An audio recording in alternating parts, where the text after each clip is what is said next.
Welcome to the Staffing Playbook podcast, your go-to resource for navigating the dynamic world of staffing and HR. I'm your host, Stephen Farrell. Join me each week as we dive deep into the strategies, insights, and stories that shape the staffing industry. From the latest trends to expert interviews and practical tips, we'll equip you with the right tools and knowledge to succeed in the staffing industry. Whether you're a seasoned professional or just starting out, the Staffing Playbook is here to help you play your best game. Let's get started. 10, 9, 8, 7, 6, 5, 4, 3, 2, 1.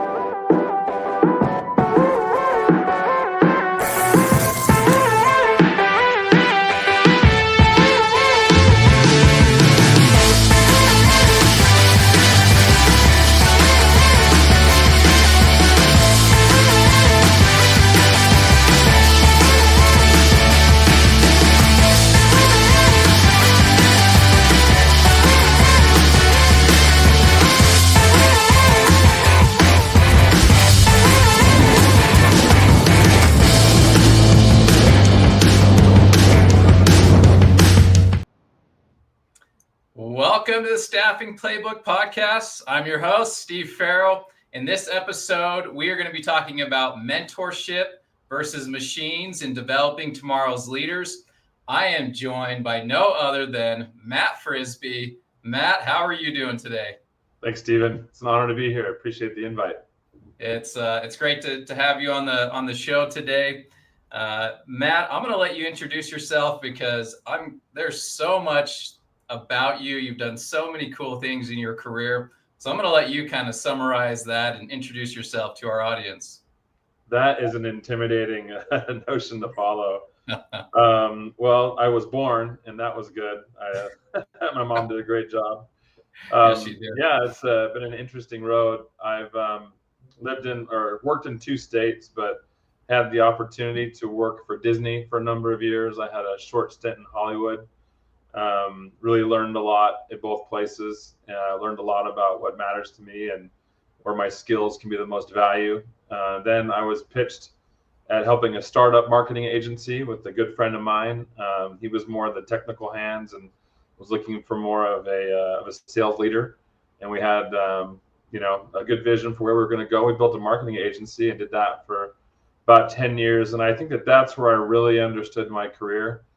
I think early on, I saw myself as an artist or, like a filmmaker, and did plenty of that and worked with some great people. But I think that I learned my ability to be a leader and to connect with people to help solve problems. And I learned a lot about entrepreneurship and its actual definition.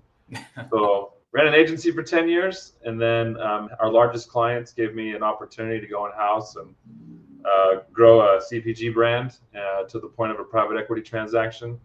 Did that, been doing some consulting, and then had another opportunity just now to go in with another tech company, and they want to do something similar. We want to, solve some problems and grow in the market. So this team is a really exciting team. I love this group, and we're facing some really exciting challenges that we're well equipped to face. And so, I've been a chief marketing officer officially 3 times. And was a CEO a couple of times, and so had a lot of education in both of those roles. And so I'm grateful to be here to share things that I've learned. That is quite the resume, starting from even the day you were born. Thanks, Mom. Matt here actually consulted us on some marketing initiatives, and quite literally changed the trajectory of our sales strategy. And we are, so much better as an organization, as a sales team, because of the workshop Matt conducted. So great guy. If you guys are interested in learning more, please reach out to Matt. Matt, the election is over. Hallelujah. We finally know who's going to be the next president, whether, you like it or not, or you love it or not. But I cannot tell you how much of a relief it is, not who's president, but that we finally selected one and we can move on. Right? Let's get back to business. Yeah. Let's carry on now. We've got our answer. Yeah. I recently My wife and I were at Cabela's. It was a funny experience. I promise this leads back to the election, but we have a very specific type of smoker, and it needs a specific cover, and ours just tore. And we know that Cabela's down the road from us has one. We're like, oh, it'll be a 5-minute drive. We'll be in and out of there in 5 minutes, and we'll be back home in 15.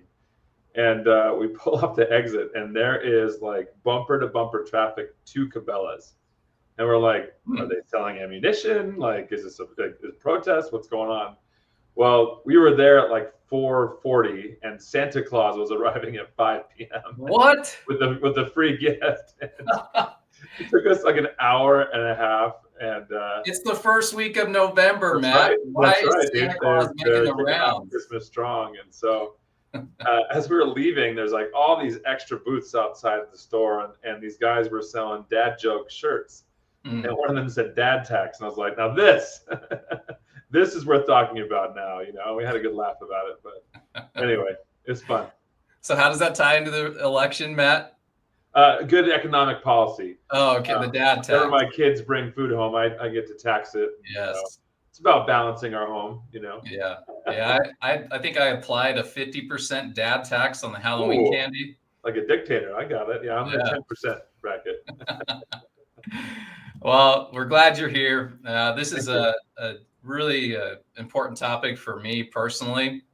You know, I've been the beneficiary of some great mentors in my life. I've had the opportunity to mentor others, and I know it's really the backbone of leadership development. And so, you know, when I reached out to you about some different topics, obviously you've got a lot of marketing experience and leadership experience, and you know, I asked you what do you think we should really hit on, and you brought up mentorship versus AI, and I thought, this is going to be fun because AI is really taken off, and really you can get just about any type of information at your fingertips within a millisecond, and you know, versus reading a couple books on leadership. And so I want to dive into this. I want to really understand, you know, what the difference between mentorship and AI, or maybe, you know, integrating AI into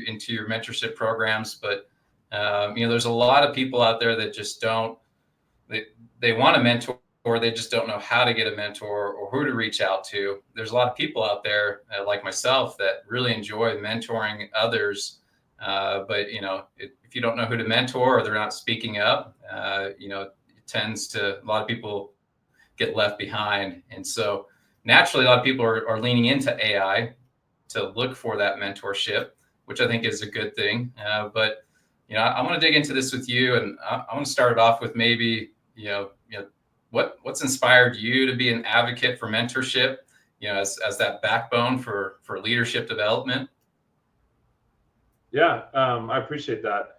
What's funny about this is you and I had talked about what are we going to talk about? What are you passionate about? What are some things that you're seeing?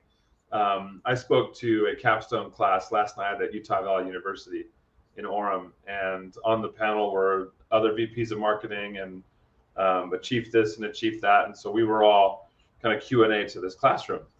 And so one of the topics was AI, and so one of the VPs was super passionate about, you know, these different areas and how it's transforming their business, and how it's transforming like things that I felt like were like, okay, like I think you're pushing the envelope. So I said, like, I'm going to interrupt you. Like, I strongly disagree. And she's like, let's do this right now. And I'm like, this is awesome, because I'm actually talking about this tomorrow on a podcast. And so I think that like any tool, you want to improve a tool to make yourself more effective, more efficient. And artificial intelligence, in its most basic form, is just the advancement of software. It's a more sophisticated tool, and it has a million uses. It is doing good in the world. It's a tool, and it's a great tool. Yep. I think that the buzz around it has become probably more grand than most people realized, and it's being used in ways I think that are going to continue to be helpful. And there are just some algorithms, some approaches, some like paradigms around AI that are brilliant and beautiful. But I also think there's this like really heavy lean into like do it for me. And so the one thing I don't want to see people lose is the gift of serendipity that comes from hard work. And I can give you maybe a concrete example. So I'm presenting next week in Atlanta to one of our customers, a big customer. And so I don't interface with this customer directly. I'm just aware of them. We have a senior account manager who manages that account. And so she's like, "You're a great speaker. Would you be willing to speak?" And I'm like, "I would be honored. I don't know anything about them," And they said, "Well, it's on the topic of brand consistency." I'm like, "Oh, I can talk about that for hours." And she's like, "Great." And then she left. And I'm like, "Okay, great. I'll be like very general and like here's general brand consistency." So as I finished my presentation, this 35-minute presentation, typing it up, I was like, this feels too general. If I'm an attendee, I want to feel like you get me. I feel like you understand. And that's where maybe where I'm headed with this is the ability to understand context beyond information. And so I called one of the franchise locations of this company, and I was like, "Hey, can I just talk to you and just listen for a while?" And about 45 minutes into the call, she said something that like fundamentally changed the way that customers think about us. And so she gave me one line, and I was like, whoa, what did you say? She's like, "Yeah, like we all think this." And I'm like, whoa. And so I ran, to my partners, and I was like, "Hey, I heard this today. Have you ever said that?" And they were like, "Wait, what did they say?" What did they say, Matt? So I guess that they so we feel like our tool like makes it faster, cheaper, more effective, greater value, more engagement, ROI, right? And you could apply that to everybody. But she said your tool removes the intimidation of working for a large company. And I was like, whoa. And so as a marketer, I'm working on messages to attract people. I'm working on story. I'm working on brand. I'm working on positioning to get people to be interested in us. Right. That came straight from a customer's mouth. And so all of my hard work and that human moment to moment was an epiphany. And serendipity happened. Or now I ran back to our marketers and I'm like, don't change everything. But here's this very interesting insight that came from a conversation. And so in the spirit of AI, I could go back and it's like, and insert this information. But I think there's this really wonderful balance, but that's just one aspect of don't abandon humanity, don't abandon conversation, don't abandon debate, don't abandon hard work for a tool that can like do everything, right? And I think that we felt that way when Google launched in the early 2000s, right? Like, oh, cool, like my job is the easiest job ever now. In fact, jobs became more complicated after that, So anyway, that's maybe the first area that I feel like there's this balance between the two that don't just cast away everything so that you can have this great new tool, right? There's that saying, don't throw the baby out with the bathwater. But I just feel like that there's so much excitement around it that we are ignoring these other great, amazing principles. No, that's true. I've got an example for you using AI versus that human element, that collaboration, sharing ideas, putting together a plan. We had the task of putting together a 6-week training program for new recruiters when they get hired. Right. And so I could have easily, Matt, and you'll agree with this, I could have easily went to ChatGPT or any large language model and said, sure, create me a 6-week training plan for recruiters and put in a few other, pieces of information. And within seconds, it would have a beautiful plan, right? Uh-huh. That's a given. Do you think I did that? I'm pulling something up for this. Keep going. So instead, what we did was, we collaborated as a team, and it was like, okay, what does a good recruiting plan look like? Give me an outline. What do we need? What are we missing? And so we start sketching it all out. And there's 6 of us in the room, 6 or 7 of us. And we get this whole outline put together and, really healthy dialogue and some debating. Yeah. And then we went to ChatGPT and said, check this against other known references, other training plans for recruiters. Help us find blind spots. All sources, right? Yep. That's right. Help us identify blind spots, format it, make it digestible. Is this the right order of operations? And so all the hard work we did together as a team, and then we let AI kind of just sort through it and help us just complete it, all the way, get it across the finish line. Yeah, we did something similar, and that's what I was trying to pull up. So we just had a customer journey discussion. We had this debate with our whole team, and this is a journey that is it the best experience, right? And we likened it unto a travel agency and said, if you were to go on a journey, which journey would you go on? And my wife and I just went on kind of a bucket list trip, and it was mostly amazing. And we're like, okay, now that I've done this, I would do this and this and this differently, because these were weird. And had I known these things, I would have done it differently. Yeah. But we had to be there to know that, right? And so when we were architecting this experience, I referenced that and I said, would you go on this journey? So we began trying to troubleshoot problems that we hear a lot. And so we asked ChatGPT as an entry level, where would you go? And it had interesting answers, but they felt almost too general, and maybe our prompt wasn't good enough. But then towards the end of the experience, we actually do a post-demo survey and an onboarding survey. And so people that have finished the demo but haven't signed, one demo or one survey. The other survey is after I've onboarded, I have data. So these two sets of data, and we have thousands of these entries. So then we went to AI and said, scrub these surveys qualitatively. Yeah. Come back with what you see as consistencies and recommendations. That was amazing. Yeah. Right. Sort of. Sort of. So here's my pushback to that, is that it gave us the answer. But sometimes the question is better than the answer. And so, and I think that this is my point to this, is that I wonder, because of our dependence, one of the debates we had is that people want experiences again. People want hard. And we actually, as humans, thrive in adversity. That's where genius comes to play. And so if something shows up with the answer all the time, it's almost like a drug, right? That's cool, fix for me. And not that AI is, but when and where. The reference I gave last night is impossible for an artificial intelligence to do.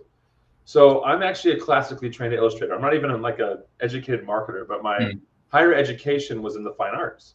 Yeah. And so my senior year, we were doing a master's study. So what this means is that I would get out a Renaissance artist, and I would have to recreate the Sistine Chapel or Rembrandt or a Raphael or something. And so I chose Leonardo da Vinci's self-portrait. Have you ever seen his self-portrait?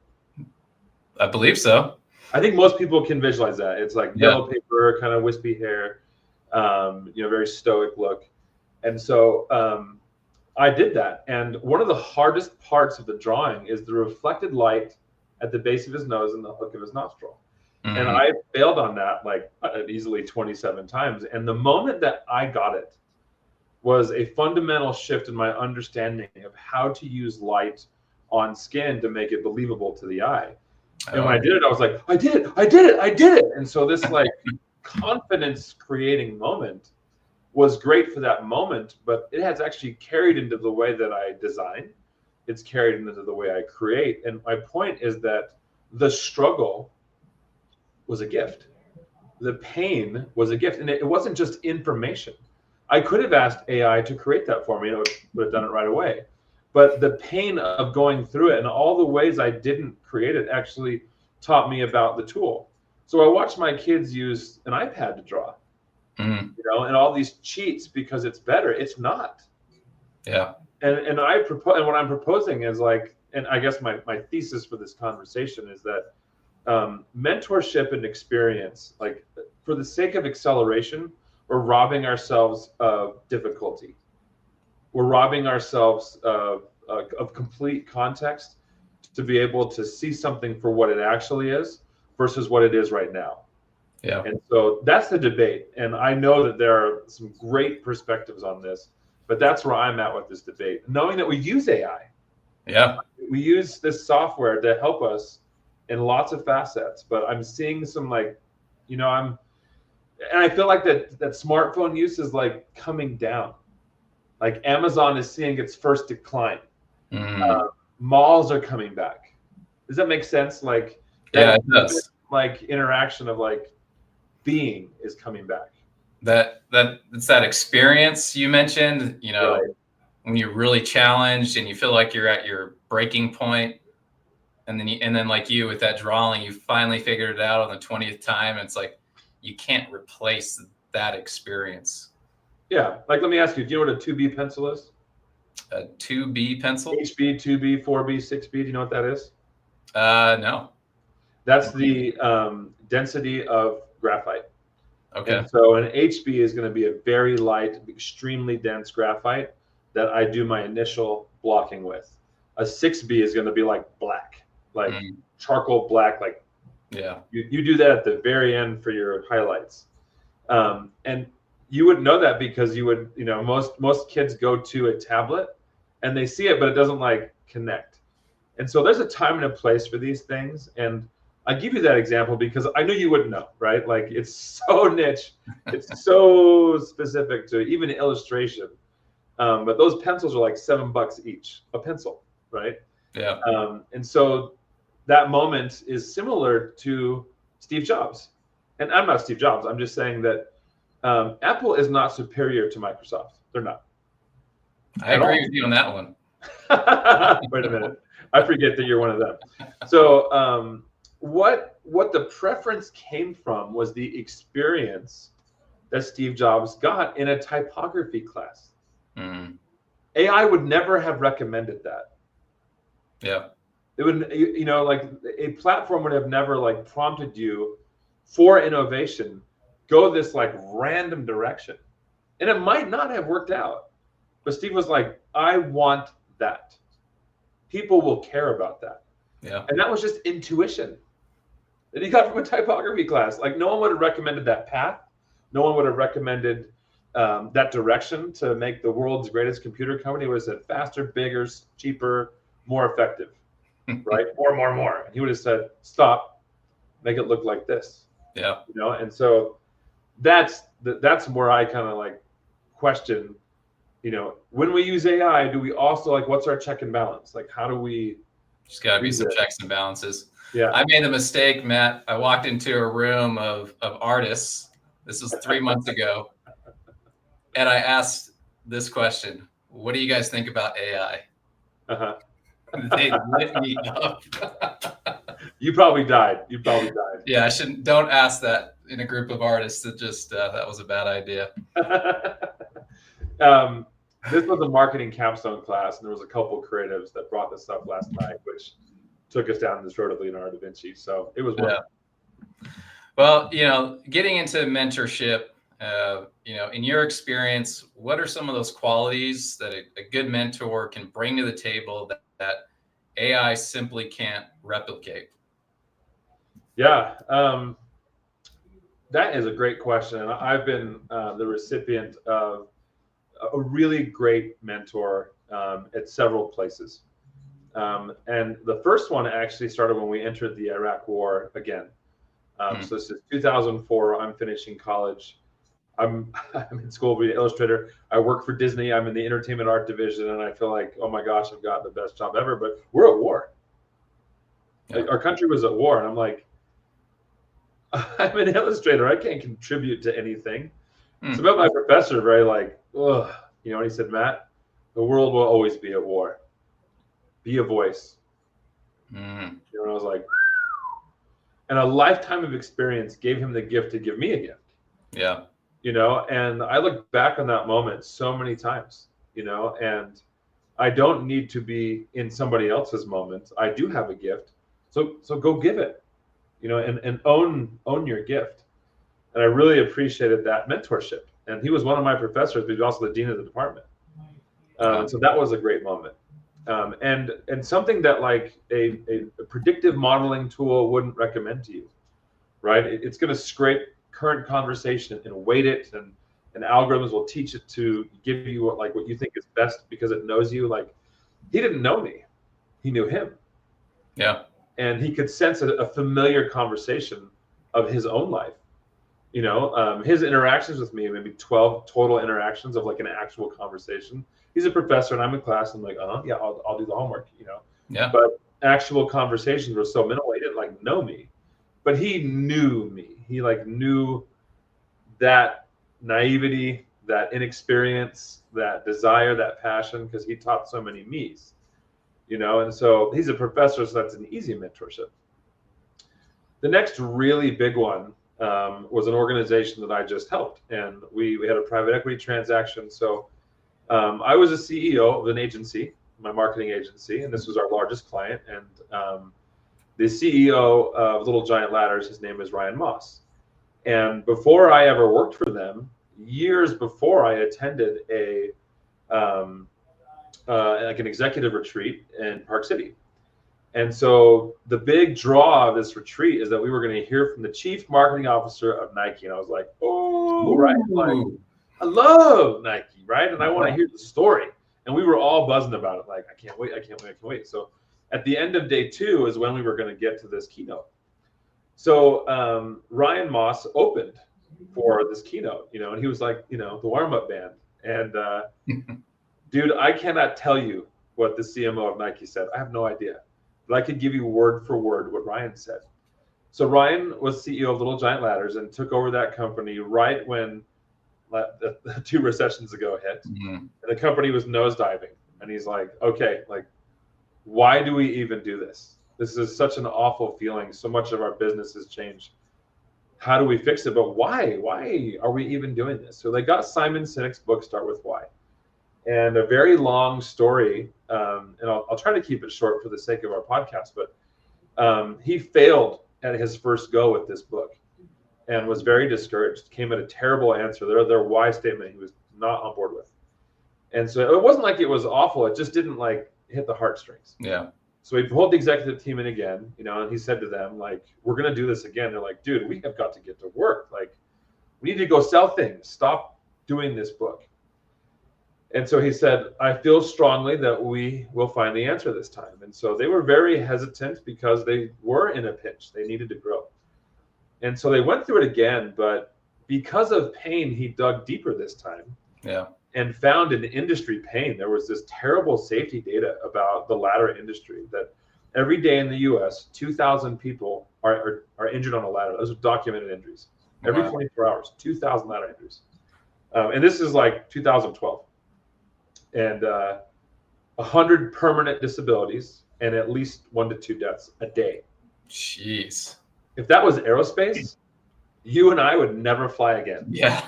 But because his ladders are like, it's user error. Yep. And he could not accept that. And so he was up all night like, no, we're going to get them home. Mm. We're going to prevent injuries. We're going to save lives. And they went from a ladder company that has safety criteria to a safety company that makes ladders. Mm. Yeah.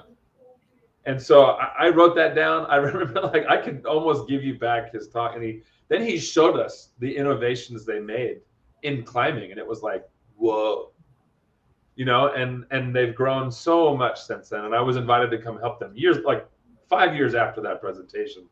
We met and he invited me to come help them grow. And I was honored. And I was like, if I'm going to leave my company and join another company, it's because of you.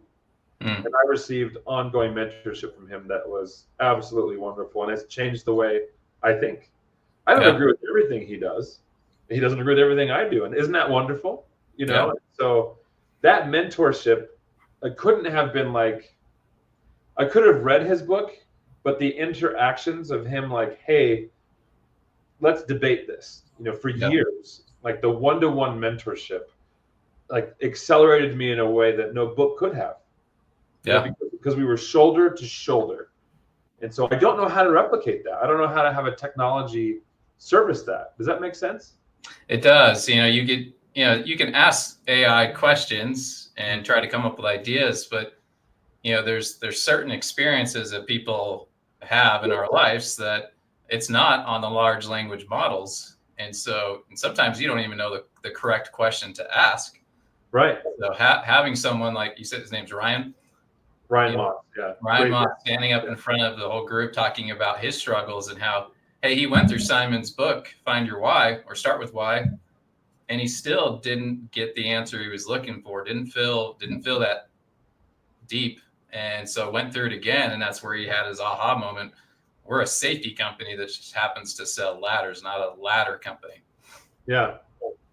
Yeah, Totally. I don't know how you could get that from AI. I mean, maybe there's a prompt out No. there. And that's the gift of experience. That's the gift of pain. And one of the things that, at least for ChatGPT, like, you get the thumbs up or thumbs down. Like, are you satisfied? Are you not satisfied? Like, a boss doesn't care if you're satisfied, right? Like, a parent doesn't care that you're satisfied all the time. And they love you, but they know that, like, your struggle is so important. Yeah. They know that, like, you figuring it out, it's like a baby chick. If you pull that eggshell away, they actually lose strength. Like, they're supposed to struggle.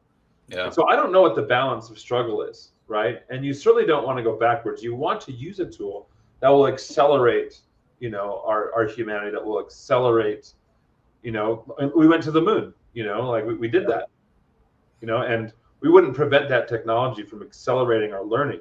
We built the Hubble telescope. We wouldn't prevent ourselves. But I just feel like that in a professional environment, from a leadership perspective, it is really hard to automate that process. You have to pay a price to be a leader. Does that make sense? It does. It sounds like he inspired you to embrace the struggle. Sure. Yeah. And, Totally agree. And that's coming from someone you trust, and you trust their experience and your relationship. And so when you hear it from someone that's gone through the struggle, and they tell you their story of, almost like the hero's journey, where they're ready to give up, then they finally figure it out. They have that aha moment. You lean into those stories, as an individual, to work through that struggle yourself. Yeah. It's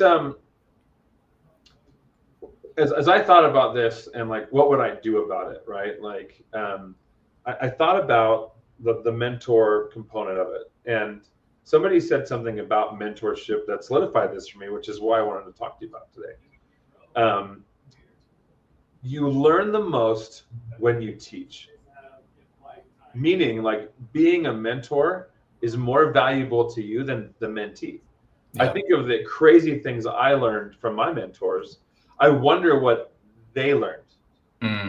I wonder, like, how they've grown being a mentor. And I won't know that, because that's for them. But I've seen them grow, but, once taught is twice learned. And back to this presentation I'm giving next week, I'm presenting to 700 people, or whatever number of the attendees are, about their company, and I'm actually learning a ton about their company, because I have to teach them, a principle that our service provides to them about them. And so I've been so nervous to not bring something that isn't valuable, but that struggle is teaching me contextually things about their organization I wouldn't have learned otherwise. And so I think it's important in our life to have technology that assists us, but I also think it's this selfless acceptance that I'm responsible for you. Yeah. Servant leadership has a place in our humanity that technology just can never replicate. And I think it accelerates leadership principles, because they're soft skills that are forced. They're soft skills that you can't predict. They're soft skills that I believe create what a leader should be. Yeah. And the thing with business books, even the books that are behind you, is all of them are right. I would probably not disagree with most of them. Yeah. But you have to pick what kind of leader you are. Like, Stephen, you have an incredible set of skills. I don't have all of those. I have some of them. Yes, you do. You don't have some of mine. And isn't that wonderful that we come at this from two different lenses, right? Yeah. So if you were to mentor me, I would gain so many things from the experiences you had in life. And if I were to mentor you, you would gain from all the experiences I had, right? Like, the good, the bad, the wonderful, the terrible, And so I think this mentorship piece forces us to slow down. And I think the paradigm of AI is speed up. And I think that those are the two paradigms. If we're like to bring this full circle, is that AI sounds like speed up, and mentorship sounds like slow down. And slow down is rarely a buzz, is rarely the exciting thing. Like, hey, hire my company so we can slow you down. Like, said no board member ever, right? Yeah, I'll give you a case study. So there's been times where I'm faced with a real challenge that I don't really have a lot of experience in dealing with. And so I've gone to AI and I've put in my challenge and asked for some advice, and it spits out like textbook answers, right? Sure. Yeah. And I go, okay, this all makes sense to me, but I still don't know how to execute. So the next prompt is, I don't understand all of this. How do I execute it? Yeah. And it gives me more textbook answers. And so, yeah, on the surface, it was like, okay, that sounds nice. Yeah. I'm not sure how I'm going to do that.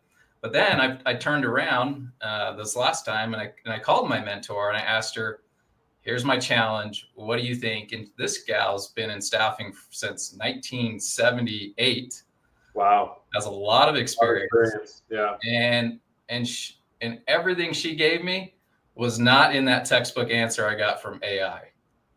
And with that were some valuable stories and lessons learned, and that really sunk in.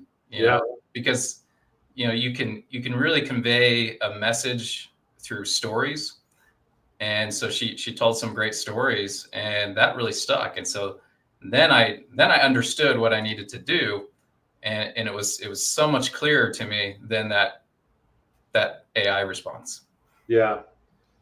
Yeah, I think that's interesting. I had a similar experience. We're in the promotional products industry, and we have a software to make it faster and easier.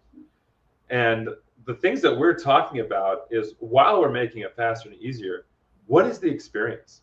And so our tagline is outfitting unity. It's not faster promo. It's not cheaper promo. It's not any of those things. It's an experiential direction. And I think that the pendulum swings, right? Like we get to this point of like, we couldn't wait to get the next greatest, fastest, like dopest iPhone.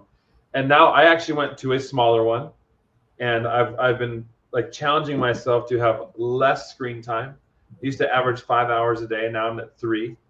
I consider that a major accomplishment. Isn't that ridiculous? Like, congratulations for spending less time on a screen. Like, what? And I'm a 90s kid. You know what I mean? Like, we did stay out till the street lights came on. Mom couldn't find us, Yep. And so the pendulum has swung so far into technology that I think it's swinging back to experiences.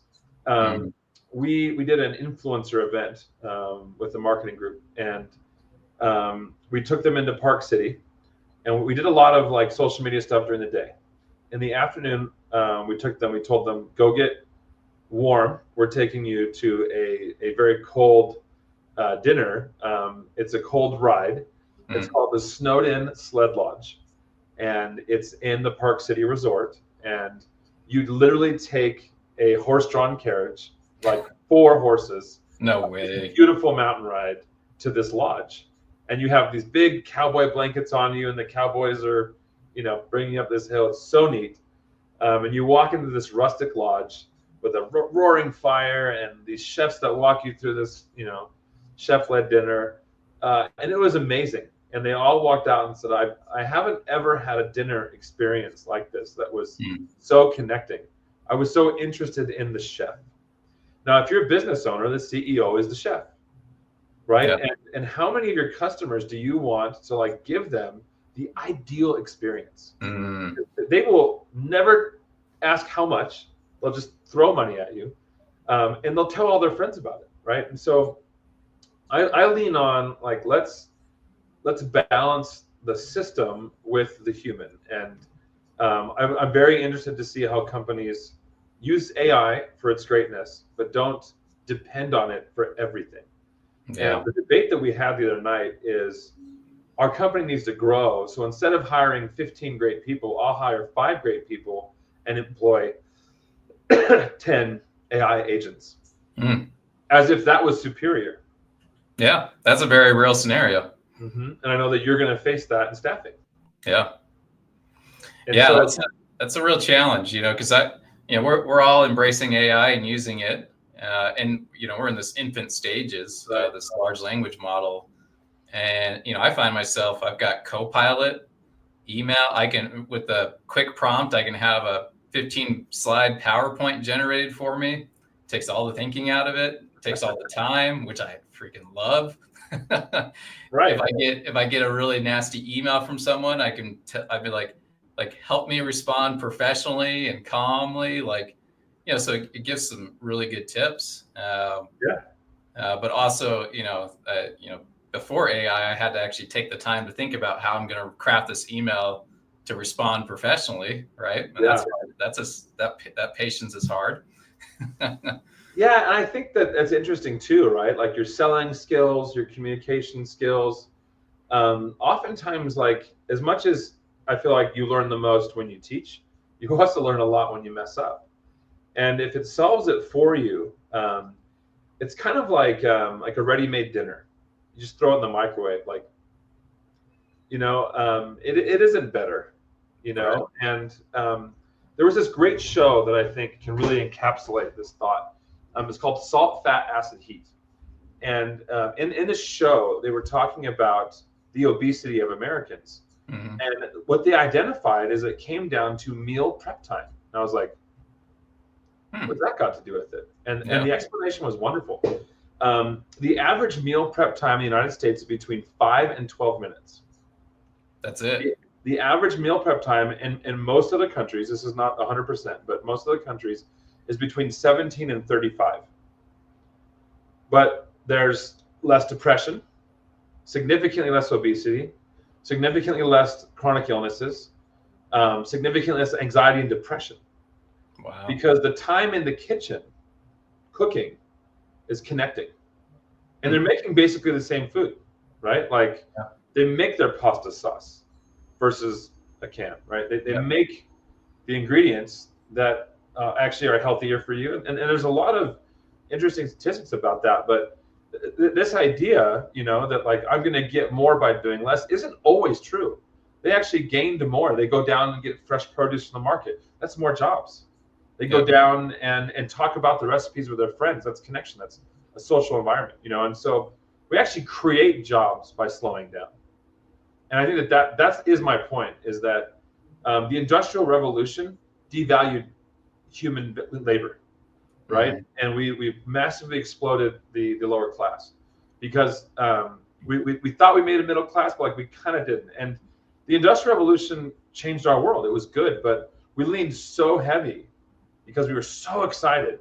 We didn't stop to think we should. Total Jurassic Park, right? And so I just want to like walk that through with anyone of where do you balance all of this? Because I fear for my marketers that this emphasis into AI is going to rob them of these serendipitous moments that hard work is the gift for.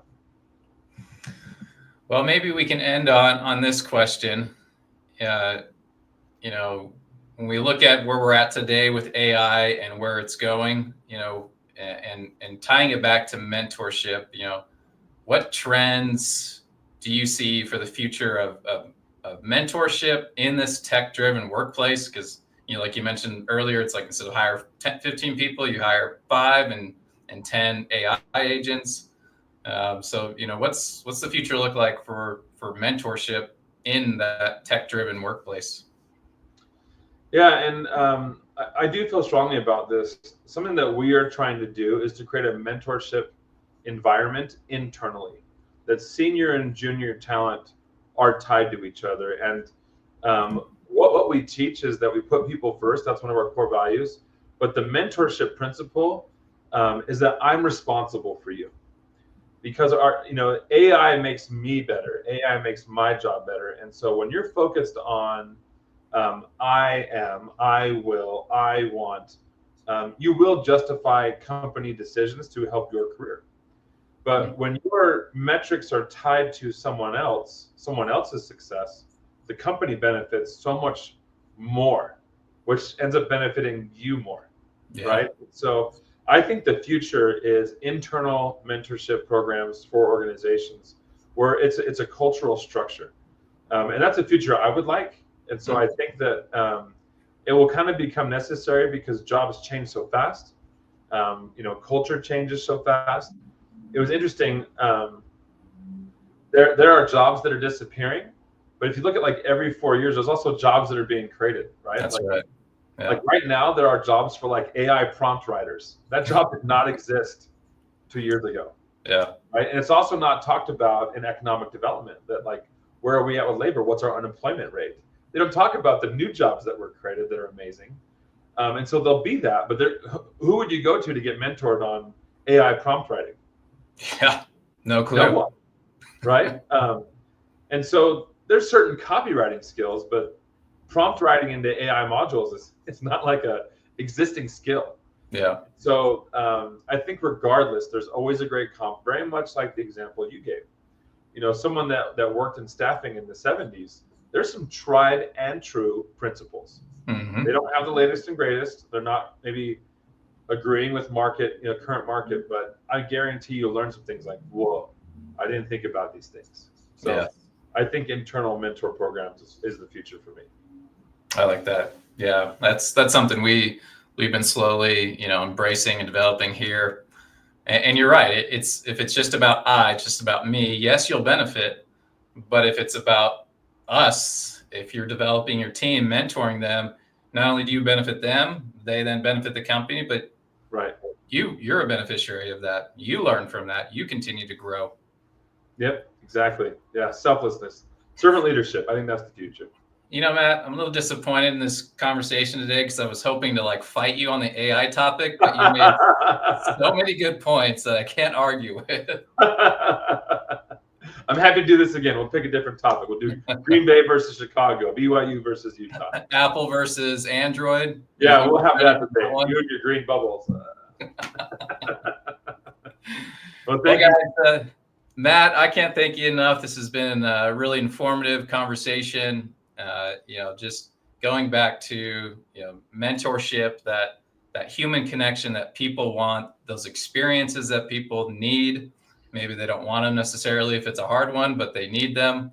And AI is a great tool, and it can help you, as a tool to be a better mentor and a mentoree. But at the end of the day, having a mentor that can support you and lead you, and to be a mentor to others, it's really going to help everyone, not just yourself. And I think that's an important point.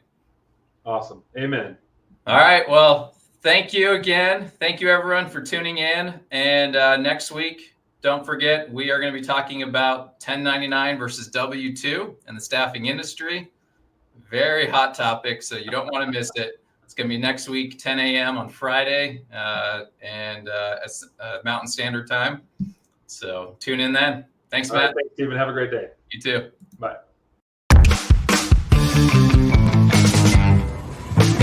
Six months ago, I get a call from Steve Farrell, who wants to talk about partnering with Yes for our labor needs. It would change your approach to staffing. Change my approach to staffing? We're short on employees. Again. So we're gonna have to shut down a line. Sorry. I told him I've already used multiple agencies and have had headaches with each one. So my approach to staffing is just fine. With multiple agencies, we thought we had our staffing needs covered. I had negotiated a super low rate to save on labor costs. And I could pursue my passions outside of work because I never had to stay overtime due to turnover, productivity, or training issues. The agency sent quality people. Well, they sent people. Sometimes. My love of language and lexicon languished. I negotiated a super low rate. Hey, the agency employees didn't show up, so we're short on staff again. Sorry. Bupkis. Curses. Fetch. Hey, an agency sent an employee. Do you have production experience? I've produced YouTube videos. I'm hungry. When's my first break? This is not sustainable. If you want happy customers and a healthy business, something's gotta change. So yes, we tried Yes. Yes focuses on finding the right people for the right job. Turnover is down, productivity is up. Yes trains or onboards quality employees, ensuring they have the skills or proper work ethic our company needs to succeed. Thrive. Yes provides us with quality data so we don't have to juggle multiple agencies to fill our needs. They could have doubled our rate. No, they could not have. Okay, maybe not doubled, but Yes's cost was cheaper in the end. They solved our problems, which were way more expensive than a few points on rate. I'm just happy that Yes provides us with good people who Great employees to fill our workflow gaps. And Yes brings them fast. Yes specializes in production, warehouse, manufacturing. And I love that Yes focuses on workplace safety. Yes also offers services like time clock and Payroll services, forklift drivers, pickers, packers, general labor. I like how Yes customizes their screenings to our needs. I love that we've hired many Yes employees as Short-term, direct hire, seasonal work, part-time, full-time, and long-term members of our company.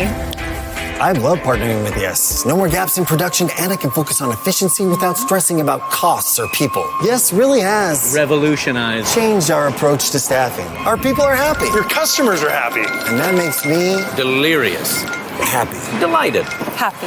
Thrilled. Happy. Cheerful. Gratified. Ecstatic. Happy. He said happy. Sunny. Jovial. Tickled. Pleased. Happy.